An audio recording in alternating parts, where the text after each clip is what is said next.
Hey, what is up, everybody? In today's video, I got a couple games here for the PlayStation 3 that I bought for $5 a piece. One of which is a game that I've been trying to get my hands on without having to pay a fortune, and that is Ratchet Clank All for One, released exclusively for the PlayStation 3 back in I can't remember what. I think it was like around 2011 or something like that. Yeah, it doesn't seem to say. But yeah, this was one more, I guess, the latter entries in the Ratchet and Clank franchise before the franchise kind of went on hiatus for a bit. Yeah, so on the back we have four-player cooperative mayhem. Play together online or offline as the greatest heroes and villains in the Ratchet and Clank universe. Um, I don't know if the online multiplayer is still around. It'd be cool if it was, but I don't think it is. Um, uh, but yeah, 2.5 gigabytes hard drive, required hard drive space, which is incredibly small by today's standards. I mean, 2.5 gigabytes back then was big, but nowadays it's puny compared to the say 100 gigabyte patches that you could put up that you could potentially have to download, or things like Call of Duty and the like. It supports 480p or 720p. It's of course the DualShock 3. It supports headsets, and it's also one of the few 3D games that got released. Yeah, quite a number of games actually did this, uh, where the game would actually support like uh, stereoscopic 3D. Well, of course, you'd have to wear 3D glasses and have one of those special PlayStation TVs that can project in 3D. But yeah, that was a thing that Sony was doing at the time before they kind of just gave up on it after a while. It's because ultimately 3D was just a gimmick. It was a nice gimmick, but moviegoers were rather just have their movie in 2D and not have their eyes damaged from staring at a fake 3D image. But anyways, yeah, if we open the box, here's the game. We can clearly see. Okay, yeah, it says here the game's made in 2011, which sounds about right. And of course, you got the manual, which is always nice. It does appear that it is both the English and French manual because we live in Canada, so every product has to be in English and French. Oh wait, no, it's just one big manual. But yeah, English and French, which is nice. Oh, there's also a code on the back here um, to activate the online pass. Yeah, this was a thing that they did back then. They would have like these online passes that they also try to shove down consumers' throats, and everyone hated it because it was ridiculous. Like, you're already paying full price for the game, and depending on what platform you play on, say Xbox 360, you have to pay for Xbox Live Gold just to play online, and then they try to shove this online pass onto you. It's just a bit too much. Thankfully, online was free for PlayStation 3, but that still doesn't change the fact that the online pass was ridiculous. But yeah, that's the game. That's basically the box. I always liked it when they had reverse cover art, or that was always really nice. But unfortunately, this game doesn't have that. But more importantly, let's see if the game works. Like I said, I got it for $5, so hopefully it does. You really never know if somebody decides to sell a defective copy, unknowingly, of course. All right. So let's see if there's any updates. Okay, you do need to update the game. Let's see how big the update is. Oh, 25 megabits. Okay, that's that's really nothing. It's probably some minor bug fixes. All right, let's actually start up the game and see if it actually boots up to the menu at the very least. So unfortunately, it does look like the game will need to install data on the hard drive. So let's do that. Okay, well, Ratchet and Clank is currently installing. It's about 43% right now. Let's talk about the next game while I'm waiting. Motorstorm Apocalypse. Yeah, this is part of the long-running Motorstorm franchise, which I think is currently on ice right now, or hiatus, to be more specific. I don't think we've had a new Motorstorm game in quite some time. And I'm not sure if it's because the developers are no longer around or the games just weren't making money anymore. Really, I don't know. But what I do know is I got this. I got the. I got this game now, the European copy specifically. I wish I knew. See, if I had known that it was a European copy, I probably would have not bought it. The reason why I don't want to take, I'm pretty adverse to getting European copies or any other copies that's not from the same region, is primarily because uh, not just for region locking, but also it just doesn't look. The Peggy logo just doesn't look very great compared to alongside all the ESRB logos. And the fact is, one thing I learned the hard way was that using a European copy and then buying a North American copy later down the line, if you do that, you can't just use the copy from a European version on the North American game. You can't do that. I tried that with God of War Collection many years ago, where I got a European copy first by mistake, played the game a little bit, and then later on bought a North American copy, and then realized, oh wait, where's my save?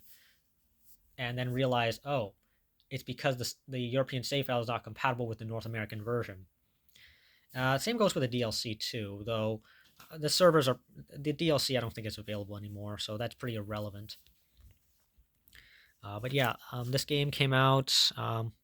We can see the difference in boxes. Like you can clearly see that everything's a lot more rectangular on the North American, where it's a lot more square shaped on the European copies. The information that is. So it's a 1 to 4 player game, 500 megabits of hard drive space required, supports 720p, 1080i, and 1080p. It's a 3D compatible game, has network features, which I'm pretty sure are shut down now, but when they were around, you could play with up to 16, you could play with, you could have 16 players playing together. But yeah, that's the game. Well, actually, no, before I forget, let's actually show the spine too. Yeah, pretty nice.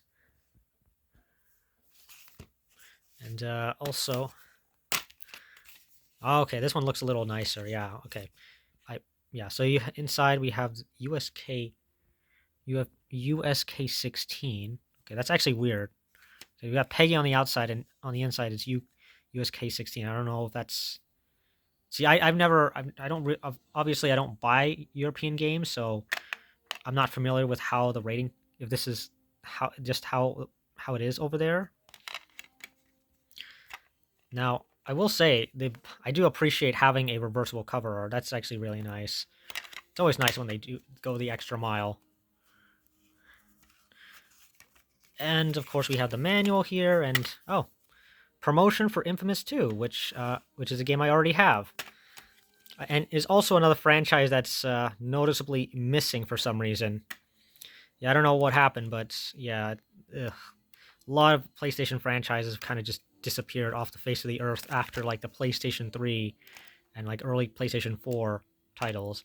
Like they just decided to focus more on the more profitable stuff, like the big AAA projects, and in turn they skipped out on the more experimental AA games, which is a bit unfortunate.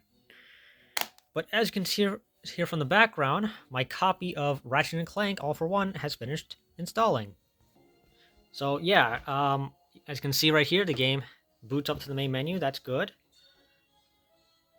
Okay, offline, online. Let's see what the extra menus have.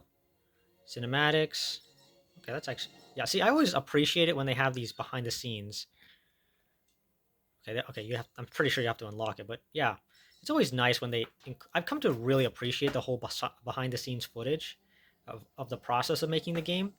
Kind of gives it reminds me of a lot of those movies where they like where they have like a the they have the bonus feature section on featuring all the actors behind the scenes and how they make the movie. I like it when they do it with the games too. It's really nice. But sadly, they just don't do it no more because, well, they just don't have incentive to do it since they can just upload footage to YouTube. Now, let's see what happens if I try online. Of course, it prompts me to buy the online pass, but yeah. Okay, well, I don't think I. Yeah, I'll probably try that online passcode later, but I doubt it works. But yeah, this is that's Ratchet and Clank. The game actually boots up, which is good. But yeah, let's actually try out the next game, Motorstorm Apocalypse. Okay, I've inserted the motor. Oh, and let's see. All right, the game loads up. That's great, or actually is detected. Now let's see what happens if I check for update. Okay, there's an update. 201 megabits. Okay, not sure if that's the total file size for the update, but thankfully I have good internet, so actually no, never mind. Yeah, it's 6 update patches. Okay, this might be a while. All right, so second patch size, it's almost half of it, 129 megabits. Third one is nothing, 12 megabits. Okay, let's see what's okay. This one's a little bigger, 236 megabits. Okay, okay, this one's also puny, 43 megabytes. But yeah, we're by my estimation, we're sitting around 650 megabits so far, uh, which is noticeable. And then finally, the sixth and final one is also puny. So yeah, yeah, the updates almost 700 megabits in total, which it's not completely puny, but it is noticeable. Let me just double check here. Oopsies. Save data. No, game data. Okay, let's see how 592 megabits to be more accurate. Okay, so let's actually start up the game and see what happens.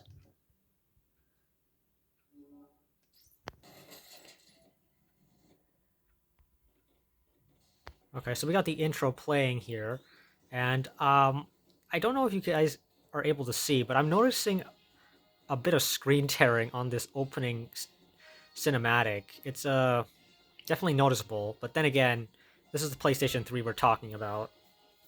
That generation was not great when it came to technical performance overall, especially with that cell processor being difficult to work on. All right, here we are at the main menu. Let's see what happens. Okay, just gotta. Hmm. All right. All right, so we're here at the main menu, and yeah, the game at the very least boots up, which is great. Let's see if there's online. Okay, I might have to unlock the online mode, but oh well. But yeah, that's Motorstorm Apocalypse. The game works, or boots up, sorry, which is nice. Um, okay, so just one last thing. So here we have Motorstorm Apocalypse on the PlayStation 3 store, and as you can clearly see, it's $12.99 Canadian dollars. Um, I got it for 5, so I still got a pretty good deal. Now, let's see if we move on to the add-on section down here. Oh, okay, yeah, you actually got a bit of a DLC here that you can still get, which are which are not really all that all that important. I mean, you have one free DLC here, but everything else is like just customization. Okay, what else you got? Oh, okay, a few more free items here. That's nice. Okay, I don't see any online pass, which is good.